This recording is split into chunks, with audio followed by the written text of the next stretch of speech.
La palabra de Dios dice lo siguiente, la habíamos leído el domingo pasado en Efesios 4, dice: por eso yo, esa es una carta que el apóstol Pablo le está escribiendo a la iglesia de Éfeso, y le dice: por eso yo, que estoy preso por la causa del Señor, les ruego que vivan de una manera digna del llamamiento que han recibido, siempre humildes y amables, pacientes, tolerantes unos con otros en amor. Esfuércense por mantener la unidad del Espíritu mediante el vínculo de la paz. Hay un solo cuerpo y un solo Espíritu, así como también fueron llamados a una sola esperanza, a un solo Señor, a una sola fe, a un solo bautismo, un solo Dios y Padre de todos, que está sobre todos y por medio de todos y en todos. Pero a cada uno de nosotros se nos ha dado gracia en la medida en que Cristo ha repartido dones. Por esto dice: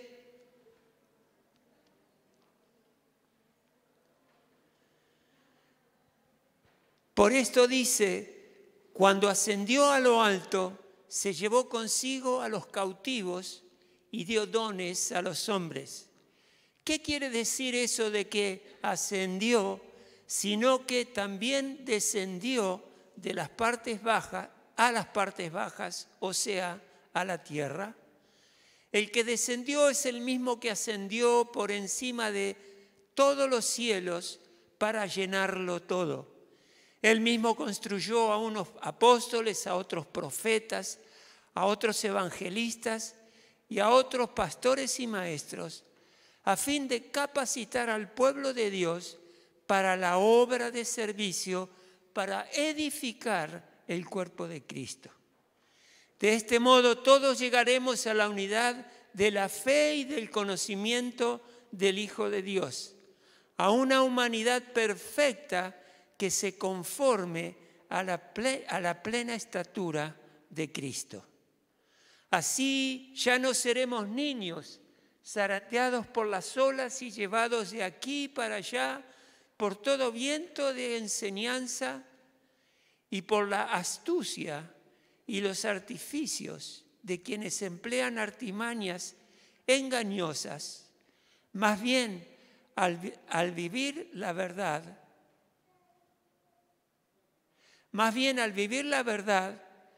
con amor, creceremos hasta ser en todo como aquel que es la cabeza, es decir, Cristo. Por su acción todo el cuerpo crece y se edifica en amor, sostenido y ajustado por todos los ligamentos, según la autoridad propia, la actividad propia de cada miembro. Amén a su palabra. Pueden tomar asiento, hermanos. Les había comentado el domingo pasado que el propósito de esta carta que el apóstol Pablo escribe a la iglesia de Éfeso era para alcanzar ese ideal que Dios espera de cada uno de nosotros, que es tener unidad en la iglesia, que como sabemos la iglesia es precisamente el cuerpo de Cristo, el cuerpo de nuestro Señor Jesucristo.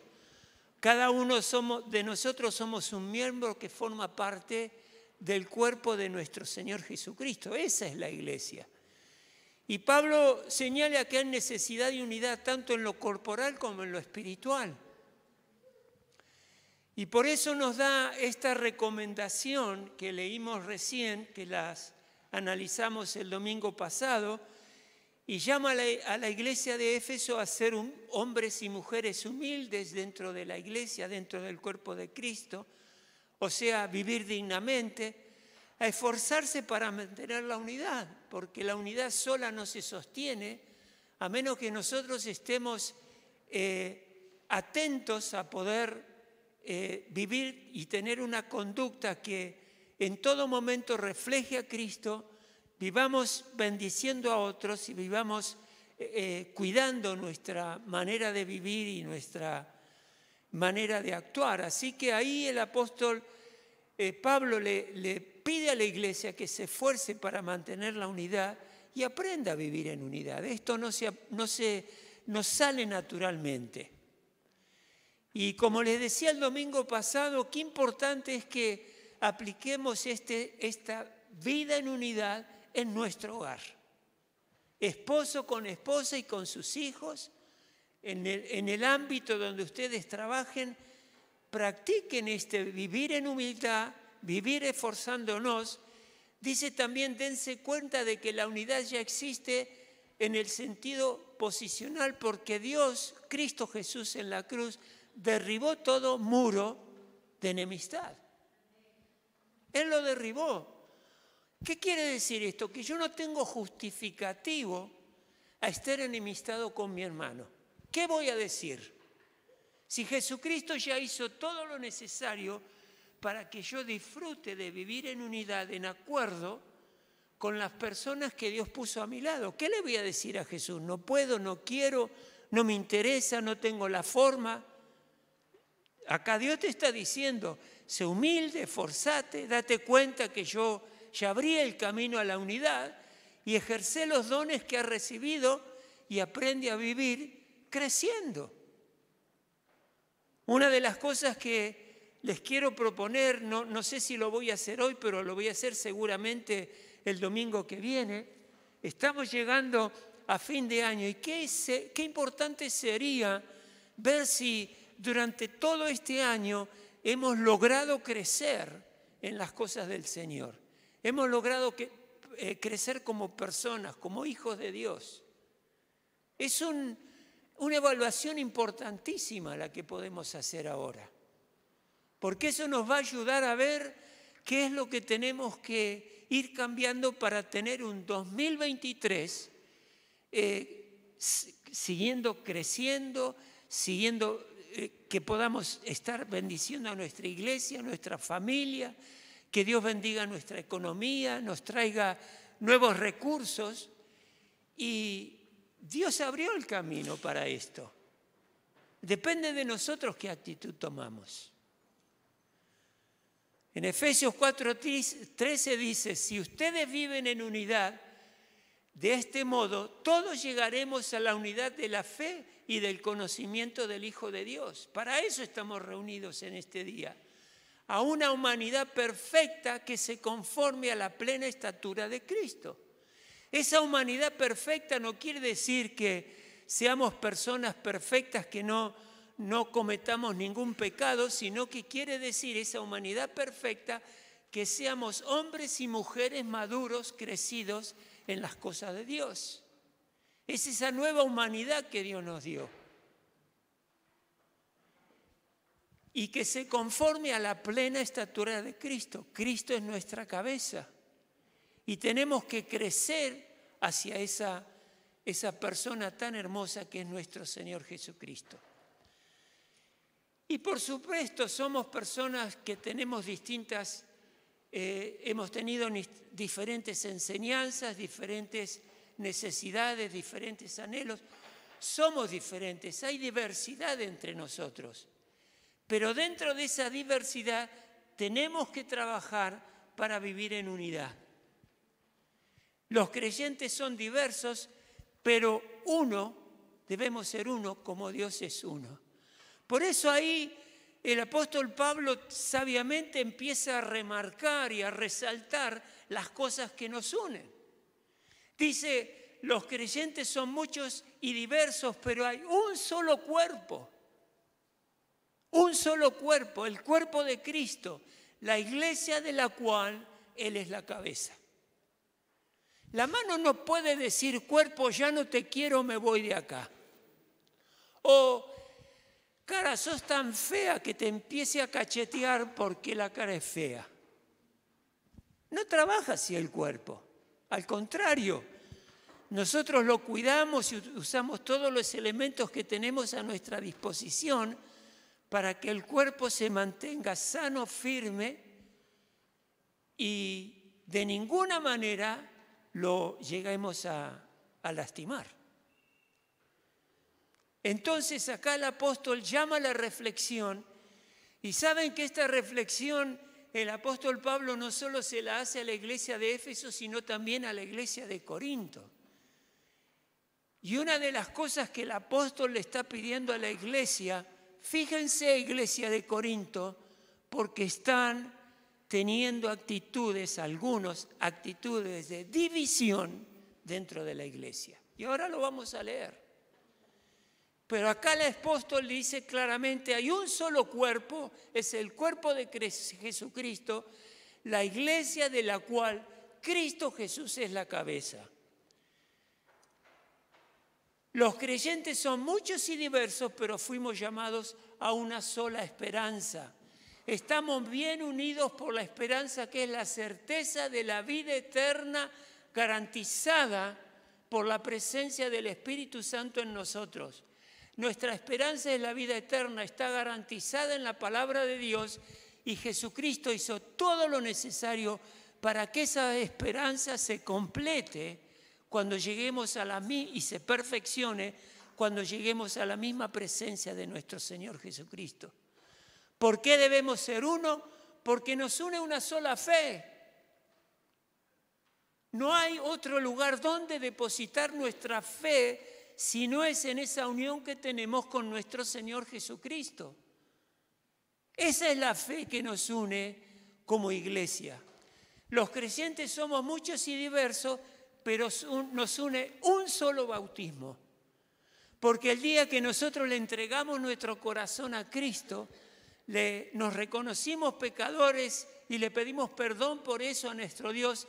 En ese momento viene el Espíritu Santo en nosotros, nos bautiza en Cristo y ese es un ligamento que nos une como hermanos en Cristo Jesús.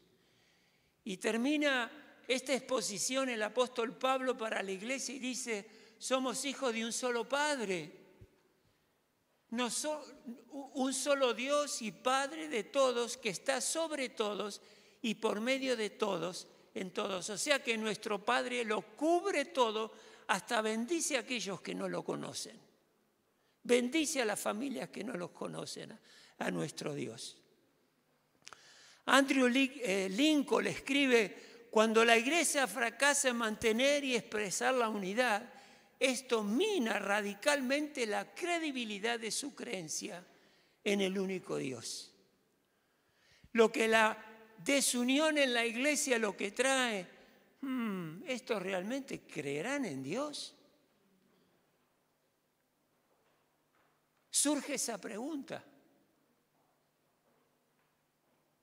Yo les conté en esta casa en una oportunidad que escuché el testimonio de un pastor hermoso, que él dice que estaba, creo que fue así, quiero ser lo más fiel a el testimonio que él dio, dice que estaba en una ferretería esperando para que lo atiendan. Había una cola muy grande, mucha gente, así que él sabía que él iba a estar, 15, 20 minutos. Vieron que el sábado a la mañana ir a una ferretería es terrible, pues todos quieren arreglar algo. Bueno, ahí estaba él. Y se pone a hablar con una persona que se da cuenta que era de trasfondo judío. Y se ponen a hablar y se identifican. Bueno, yo soy pastor, bueno, el hermano yo soy con el que estaba hablando, yo soy creyente, judío. Y se ponen a hablar y empiezan a intercambiar ideas. Y en un momento este hombre judío le dice, a mí me cuesta mucho creer en Cristo Jesús. Entiendo lo que dice la palabra, por momentos me entusiasma, se ve que había leído el Nuevo Testamento, pero hay algo que no me cierra cuando los veo a los cristianos. ¿Y qué es lo que no les cierra? Veo mucha desunión. Hay unos que creen acá esto, los pentecostales una cosa, los bautistas otra, los hermanos libres otra, los católicos otra. Veo mucha desunión. Yo no comprendo que la Biblia Cristo esté explicando que la vida religiosa cristiana debe ser así. ¿Será que somos de impedimento para que algunos no crean por la falta de unidad en la iglesia? ¿Será posible?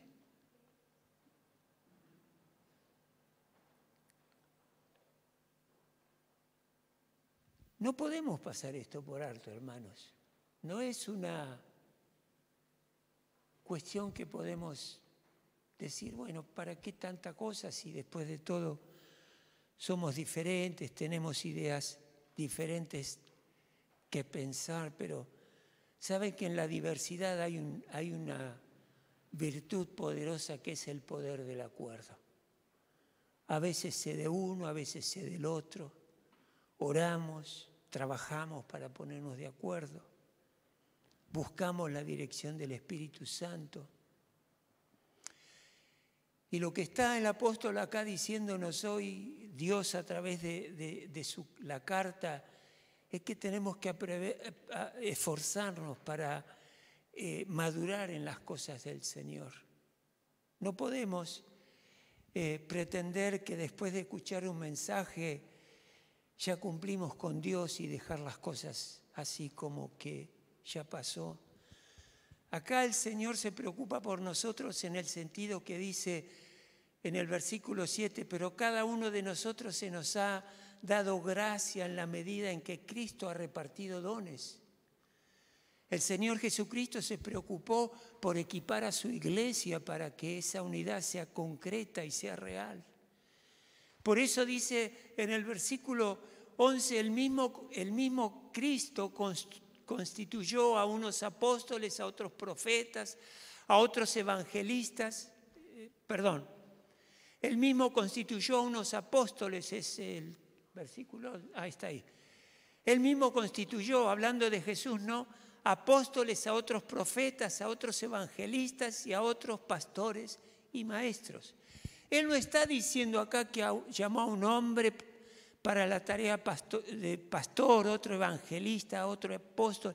Él está diciendo que a la iglesia le dio hombres y mujeres apóstoles que iban a tener el oficio del apostolado, el oficio de profeta, el oficio de evangelista, el oficio de pastor y de maestro. Eran oficios que esos hombres y mujeres iban a cumplir en la iglesia para que esa unidad que Dios pide y pretende se cumpla. Él nos dio la herramienta. Y Él lo enfoca, esta unidad lo enfoca a través del oficio ministerial en la iglesia, que son los que Cristo ha establecido. Nutrir y equipar a la iglesia. Nutrir nuestras vidas. No lo hizo Dios, no dio a estos hombres con autoridad, mujeres con autoridad. No es para que haya un control jerárquico o para que haya competencia eclesiástica para ver quién es más reconocido que otro, no. Dios nos dio los ministerios para equipar a su iglesia y nutrirla con la palabra de Dios. Es el cuerpo de Cristo el que está en juego. No sé si me están entendiendo. Es la misma persona de Cristo, Él es la cabeza y Él tiene un cuerpo que somos nosotros. Y es eso lo que está en juego. Cuando hay desunión, lo que estamos haciendo es partiendo el cuerpo de Cristo. El propósito es capacitar al pueblo de Dios. Es precisamente con este propósito que Dios dio a hombres a la iglesia con oficios que se encarguen de las cosas de Dios. El versículo 12 dice, a fin de capacitar al pueblo de Dios para la obra del servicio. Ahora nos estamos capacitando para servir en el reino de Dios. En este momento, para edificar al cuerpo de Cristo. Es interesante notar en estos 5 oficios que la palabra de Dios habla, que Jesucristo nos dio, el apostolado, el profeta, el evangelista, el pastor y el maestro. Estos 5 oficios, si ustedes los miran con detenimiento, están relacionados con la administración de la palabra de Dios.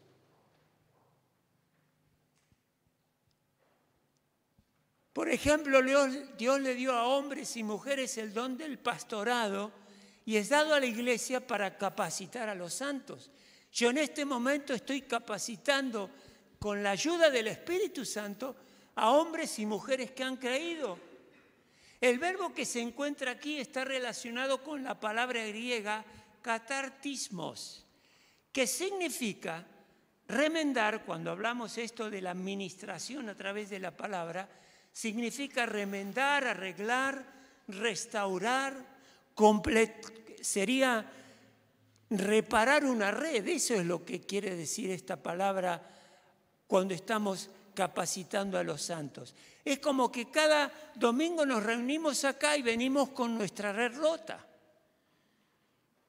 ¿Y dónde está rota? ¿Qué es lo que le faltó a esa red que tenemos nosotros? Es cuando estamos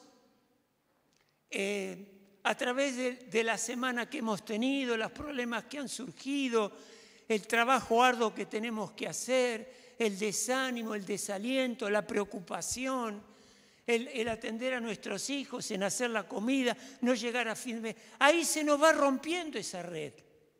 No sé si me entienden la metáfora.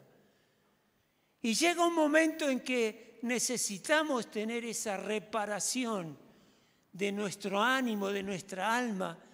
Y cada domingo nos reunimos a recibir la palabra de Dios y ahí se está remendando nuestra red. Esa es la tarea para la cual el Señor puso al pastor en la iglesia. El trajín es arduo y necesitamos reparar nuestra red para que salgamos nuevamente recuperados y podamos servir a nuestro Dios. Ahora, les quiero aclarar algo. Mi responsabilidad como pastor es preparar por medio de la palabra de Dios el mensaje de cada domingo. Présteme atención a esto. Preparar el mensaje. Ya el lunes comienzo a orar. Empiezo a leer la palabra, medito y le digo, Señor, ¿qué le digo a tu pueblo? No es mi gente, es tuya. Yo soy el pastor, pero ellos son tus ovejas. ¿Qué querés decirle a ellos, Señor? Y ahí empiezo a dialogar con Dios y a buscar la dirección de Él a través de su palabra, a través de la oración. Le pido ejemplos, ilustraciones, investigo, escribo, borro, tacho. Y ahí va madurando la palabra en mi corazón para ustedes.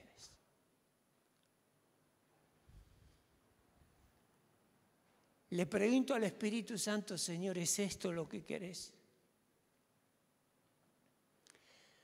Cada vez que termino de escribir un mensaje, le digo al Espíritu Santo, cerrá este mensaje porque yo no sé cómo hacerlo. Fíjate si hay algo más que tuve que decir y no lo dije. Háblalo vos por mí. Yo no cierro los mensajes. Le digo, Espíritu Santo, hacelo vos. Hacelo vos porque yo no sé cómo hacerlo.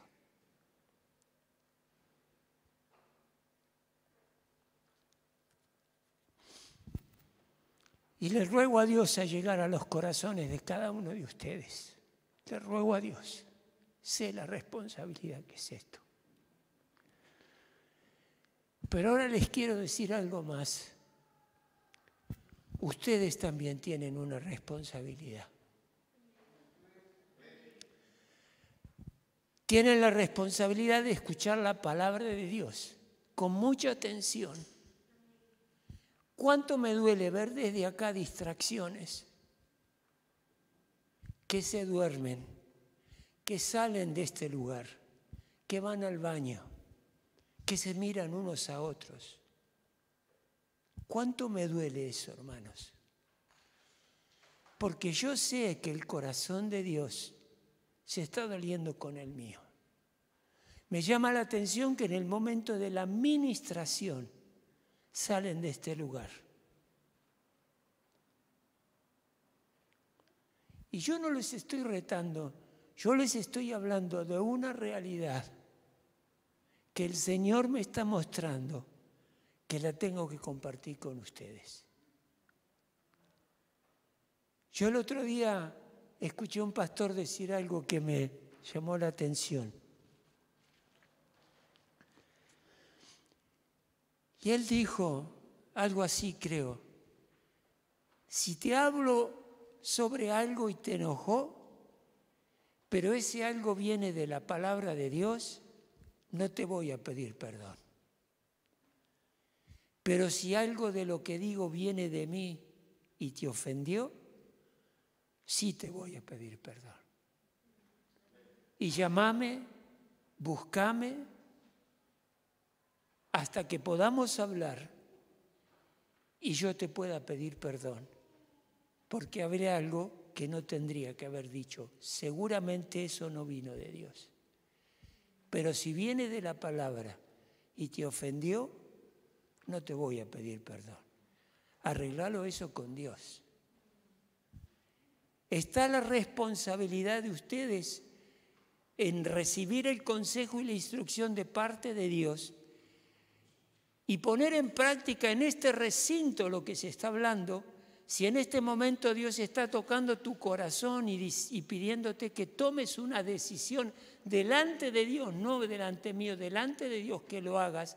Y cuando salís por esa puerta, después de haber recibido la palabra, pongas la palabra de Dios en tu vida, la pongas en práctica, la utilices. ¿Para qué? Para crecer. Esa es tu responsabilidad. Yo soy responsable delante de Dios de traer la palabra cada domingo. Vos sos responsable de escucharla con atención y de poner esa palabra en práctica en tu vida, aquí, ahora y después en la semana cuando estás en el día a día en tu casa.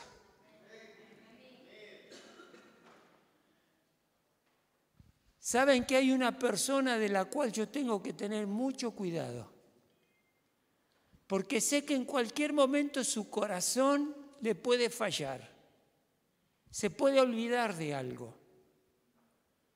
Es una persona que tiene que estar atenta a las cosas de Dios para no fallarle ni a Dios ni a la iglesia. Y esa persona tiene un nombre. ¿Quieren conocerlo? Se llama Carlos Hugo Braunstein, mi corazón. Ese es el que tengo que cuidar. Yo antes de preparar este mensaje le digo: Señor, si yo no vivo o no viví lo que les voy a decir a mis hermanos, yo no puedo predicar. ¿Qué les voy a contar? ¿Qué experiencia les voy a contar si yo no la viví? Y yo le pido: Señor, atravesame con esta palabra primero para después poder predicarla. Si no, no creo que lo vaya a hacer. Y si alguna vez lo hice, le pido perdón al Señor. Josué hizo algo muy inspirador para aquellos que tienen que liderar en algo, una célula, una iglesia, para papá o mamá que tienen que liderar una familia. El pueblo de Dios estaba en un momento de crisis, de idolatría. Tenían que tomar una decisión.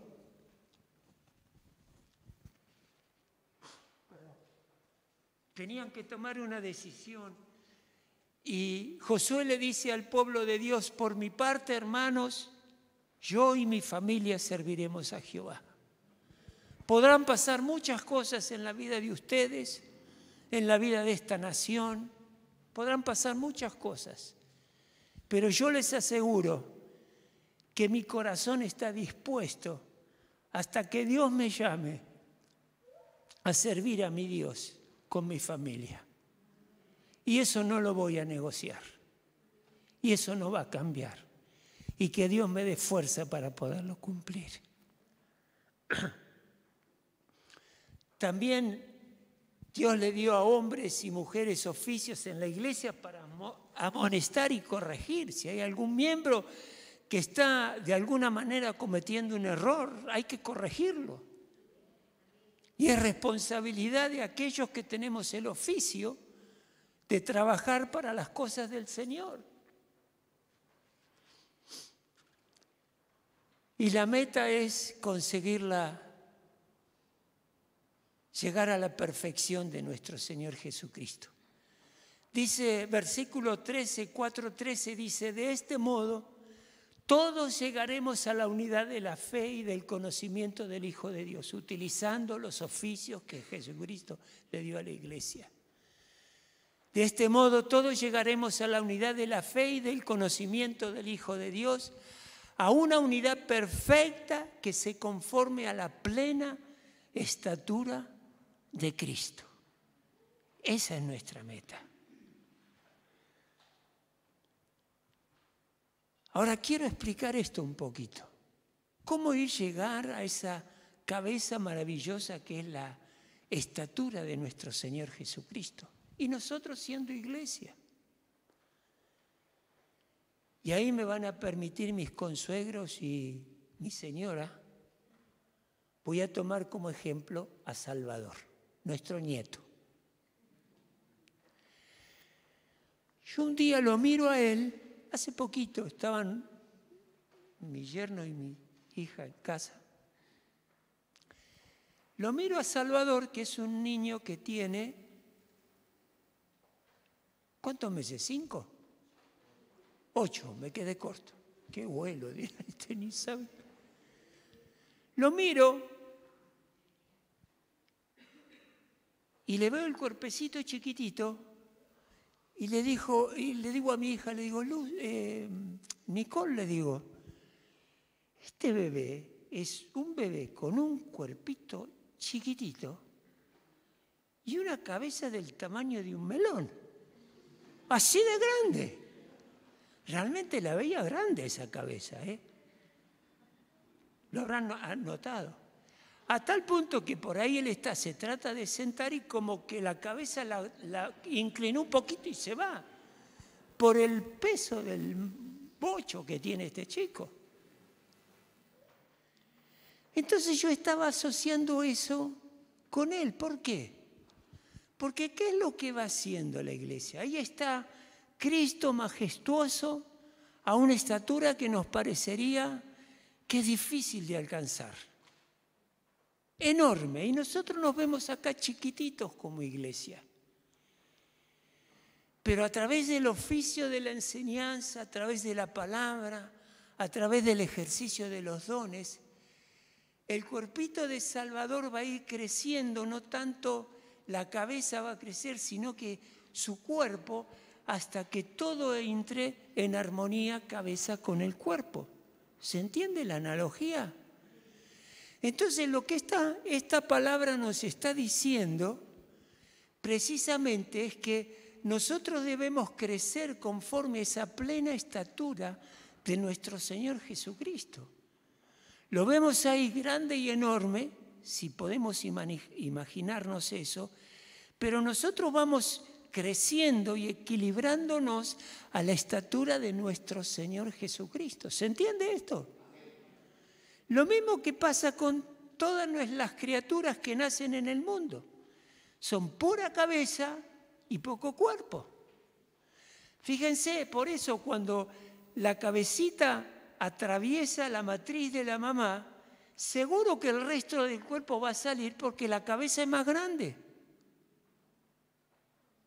Y cuando nace y empieza a tomar el pecho y la mamá, le crece un bocho que mamá mía. Y después viene atrás el cuerpo. Eso es lo que tenemos que procurar nosotros con nuestro Señor Jesucristo. Ir perfeccionándonos, creciendo en unidad, sirviéndole a Él para llegar a esa plena humanidad que Jesucristo espera de cada uno de nosotros y es que espera de su iglesia. ¿Me están entendiendo?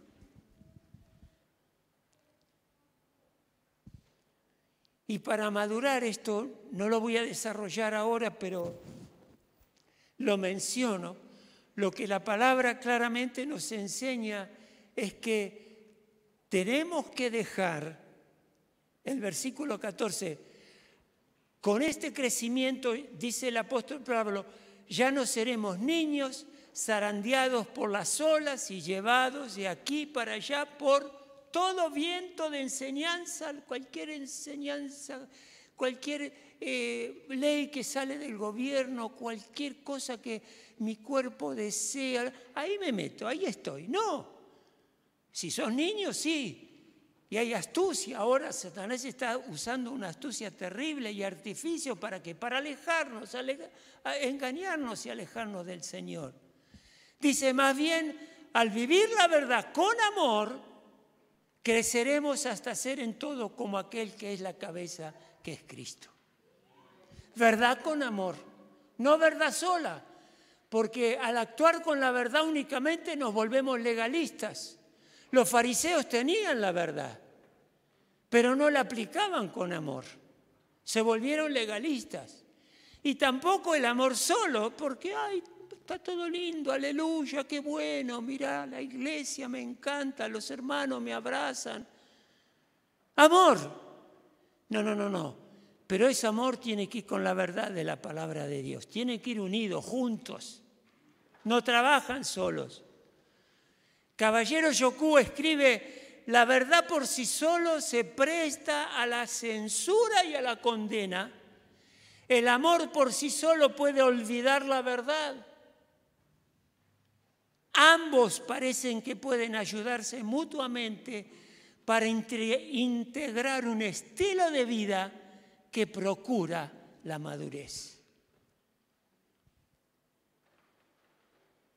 Tenemos, hermanos, y debemos, es nuestra obligación, crecer espiritualmente. Es lo que Dios está esperando de vos y de mí. No te alejes del Señor, no peques, no engañes, no mientas. No te fijes en las cosas que sabes que van a dañar tu cuerpo y dañar tu vida espiritual. Búscalo a Cristo, que vas a estar seguro.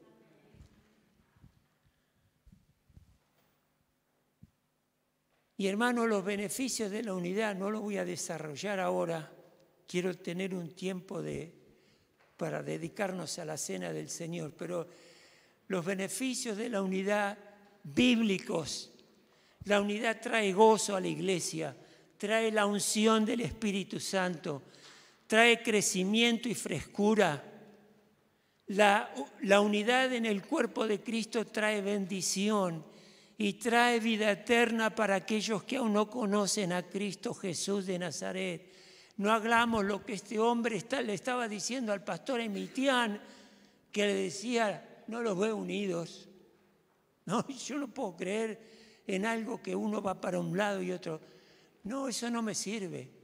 La Biblia no habla de eso. La vida eterna de muchos que aún no lo conocen a Cristo va a depender de la unidad de esta iglesia. Los cielos están abiertos en esta iglesia, hermanos. No los cerremos con nuestra intolerancia y confusión, no los cerremos. Trabajemos por la unidad de la iglesia y por el camino que nuestro Dios nos va marcando. Se los ruego en el nombre de Jesús.